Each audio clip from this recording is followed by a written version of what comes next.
In this video, we're going to talk about how to calculate the net present value, or NPV, as well as the profitability index, PI, and also the internal rate of return, IRR.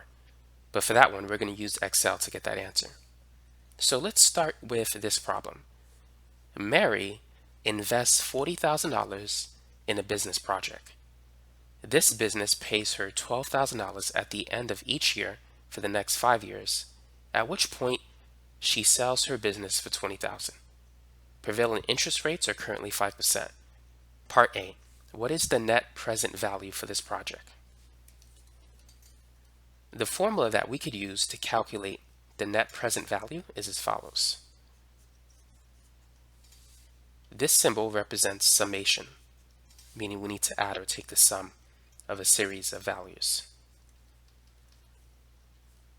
What we need to do is take the sum of not only the investment, but all future cash inflows discounted to the present value. So let me illustrate this with a number line. And let's break this up into 5 periods.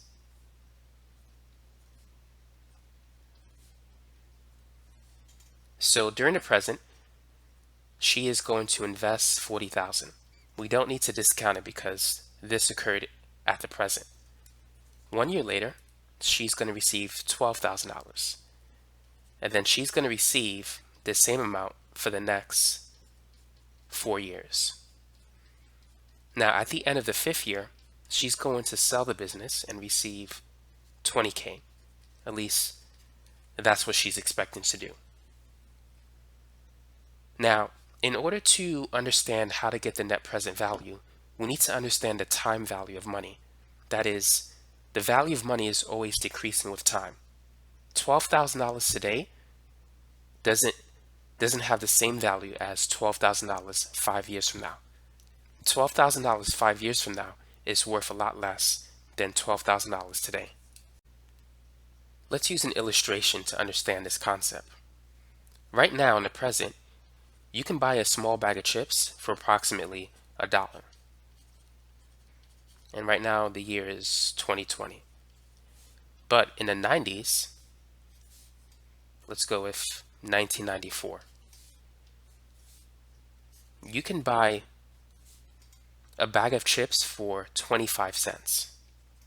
A small bag of chips.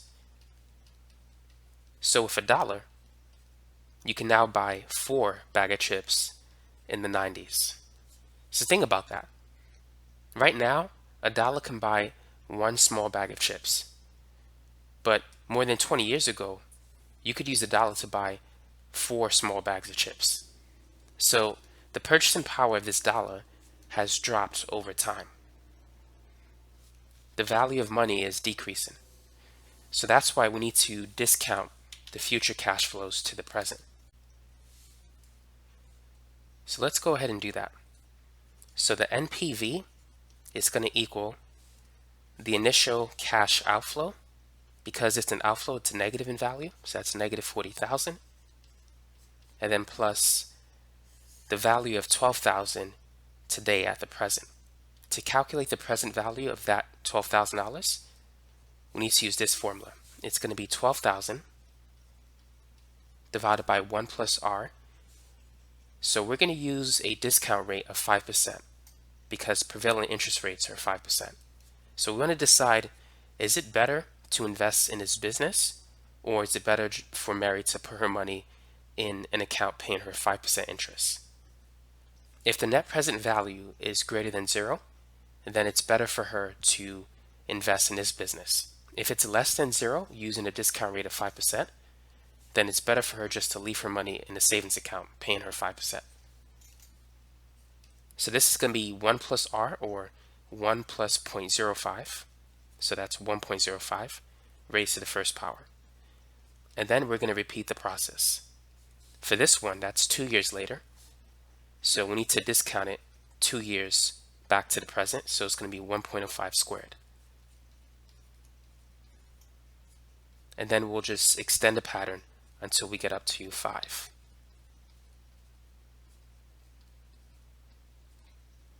Now for the last one, she's receiving 32,000.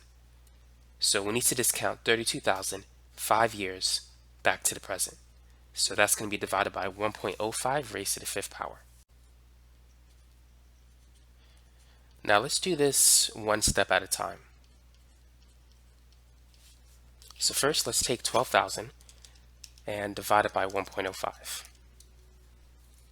So that's going to be $11,428.57. So what does that mean? That means that $12,000 1 year from now is worth $11,428.57 today. Now let's do the same thing for the next one. So 12,000 divided by 1.05 squared, you should get 10,884.354.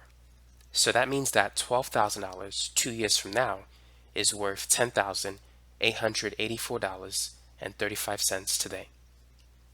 And then you could continue this pattern. So what I'm going to do now is I'm just going to type all of this in to my calculator and get the answer for NPV. So I'm going to take a minute to do that.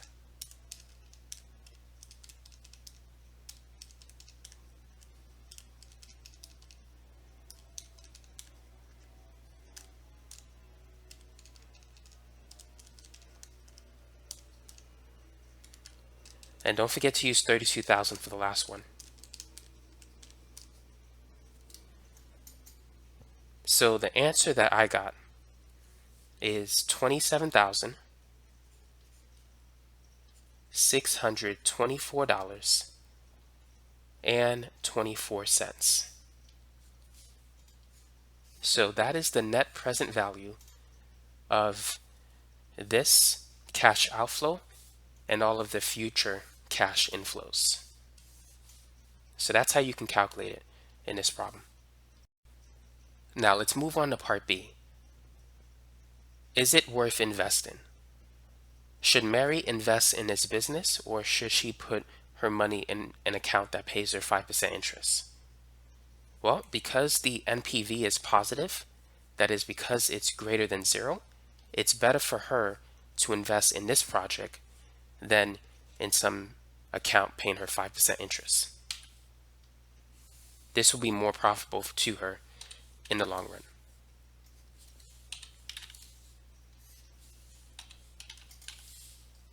So now let's move on to part C. Calculate the profitability index.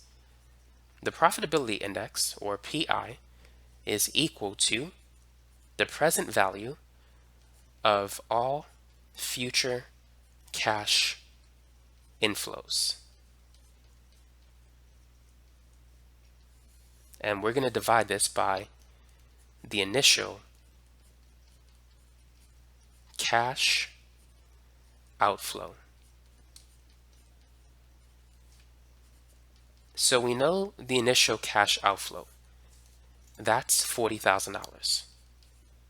Now the present value of all the cash inflows, that's basically 12,000 divided by 1.05 to the first power, plus 12,000 divided by 1.05 to the second power. Then you do that to the third, and then plus to the fourth, and then plus the 32,000 divided by 1.05 to the fifth power. If you add all of those numbers up, you'll get the present future cash inflow, the sum of all the present future cash inflows.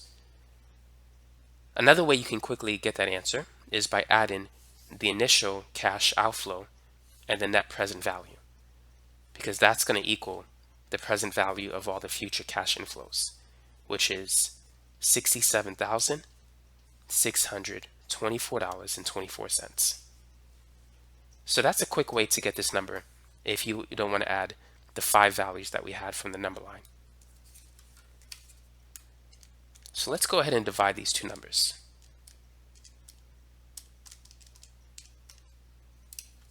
So the profitability index is 1.69. Now we need to understand what this means. If the profitability index is greater than 1, that means that the net present value is above 0, which means it's financially wise to accept the project. If the profitability index is less than 1, that means that the net present value will be negative or less than 0. So therefore, you should reject the project because it's not profitable. It will be better to invest your money elsewhere at this particular discount rate. If the profitability index is equal to 1, that means that the net present value is equal to 0. In this case, you'll be indifferent about the project. You can either accept or reject it. It won't make a difference. It's like the break-even point. But for this particular project, her profitability index is greater than 1, which means that Mary should definitely invest in this project rather than leaving her money on the side to collect 5% interest. Now the next thing we need to do is determine the internal rate of return for this project. In order to do that, we need to adjust. There's one thing I forgot to do. This should not be a T, that should be an R. But what we need to do is adjust the interest rate to the point where the net present value becomes 0. So the interest rate, that is the discount rate that produces a net present value of 0, is the internal rate of return. So IRR is equal to R when the NPV is equal to 0. That's how you find it. But for this video, we're going to use Excel to get this answer. First, let's put the year. We can adjust this size. It doesn't have to be that big. And then we need to go to 5. Next, let's write the cash flows.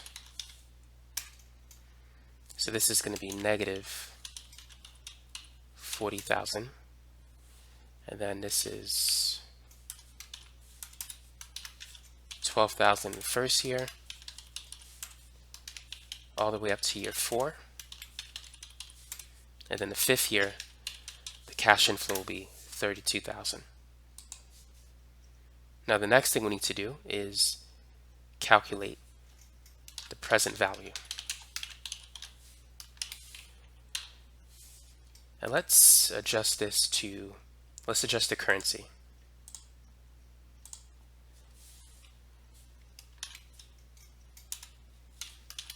So the present value for the first one in year 0, that's going to be the same. That's not going to change. And let's also write the interest rate. So the interest rate is set at 5%. Now we need to use some formulas. So we need to calculate the present value of $12,000 1 year in the past. So this equals, we're going to take the value in cell B4, you can see that it's highlighted there, divided by, parentheses, 1 plus the interest rate. The interest rate is in cell E2. And then we're going to raise that to the time in cell A4. And you can see A4 is highlighted in purple. And so that is the present value of $12,000 1 year from now. Now let's repeat the process. So next is going to be cell B5 divided by 1 plus cell E2 raised to the cell A5. So that's 2 years. And then just continue it. So next is B6 divided by 1 plus E2 raised to A6.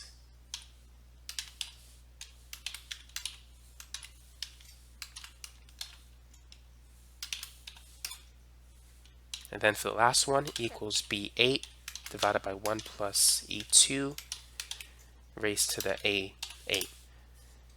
So we got all of the present values of the future cash flows. Now to calculate the net present value, we're simply going to take the sum of everything in this column. Now before we calculate the internal rate of return, let's also calculate the profitability index. So the profitability index is the present value of all future cash inflows. So we need to add up the sum of all of the cash flows from year 1 to year 5. And then we need to divide that by the initial cash outflow, which is in cell C3. And we get a profitability of 1.69. Now the negative sign is because this is negative, so to correct that, let's simply put negative C3. So now it's positive.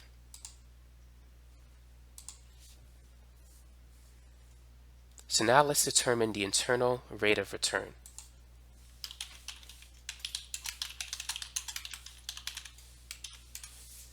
And let's make this column wider.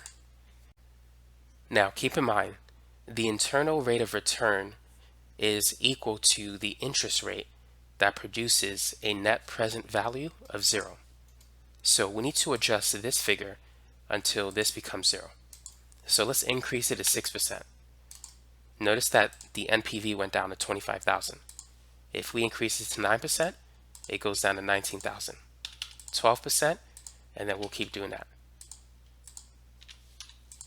So now we're at 6,000. Let's go to 21%. All right, we're getting closer to 0. So let's try 23%.